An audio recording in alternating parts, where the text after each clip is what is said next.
Thanks Matakana School for a great question around how to support parents who are anxious about their kids starting school. And I actually mean it, it's a great question because lots of people come to ask me about how to support the anxious kids. But I think anxious parents or parents who are experiencing anxiety need their own attention. Now let's be clear, taking a bit of time and even having a few tears about your child starting school is completely normal. Whether it's their first day of school or returning after isolation or after a long period of time away, again, really normal. We want it to go well, we want them to settle in, we don't want them to miss us, we want them to have an okay time. This adjustment can creep into the worry zone if we start to get distracted or dominated by these thoughts. And we start to focus in on what could possibly go wrong. We might think things like, what if they don't settle? What if they don't have friends? What if they need me and I'm not there to support them? Notice the pattern there, there's a few what ifs at the start of those sentences, and if your sentence is starting with what if, it's a pretty good clue that you're worrying, hey? And if your child is also asking a lot of what if questions, then you can imagine that's a pretty perfect storm. And school can start to feel like a really dangerous place. The most important thing to do is to acknowledge that worry has entered the building.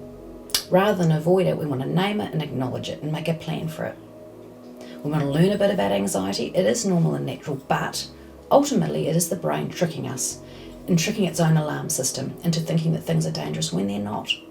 So yeah, it might feel gross, but school isn't dangerous. These things might take adjustment, but they're not dangerous. And so our brain is not giving us useful information at that time. There are some great strategies available for turning down the volume of worries. We want to slow down our breathing, limit how much time and attention we're paying to the content of our worries. We want to catch our worry thoughts and challenge them. But the most important thing is being in the situation that our brain has told us is dangerous. So yeah, it might feel uncomfortable, and it will actually, but it's not life-threatening. In other words, it's really important to avoid avoidance. Kids need parents to stand firm. Be that warm rock.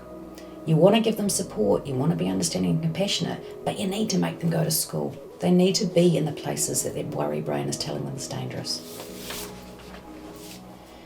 If you notice your own anxiety is making this hard, call in a bit of your own support. You might need a teacher to come and meet you at the school gate. You might even need to bring in someone to actually drop your child off, if in fact that's something you're finding too hard to do and you might want to build up to it. Ultimately, with practice, bravery gets easier. You're both going to be okay. It can just take some time.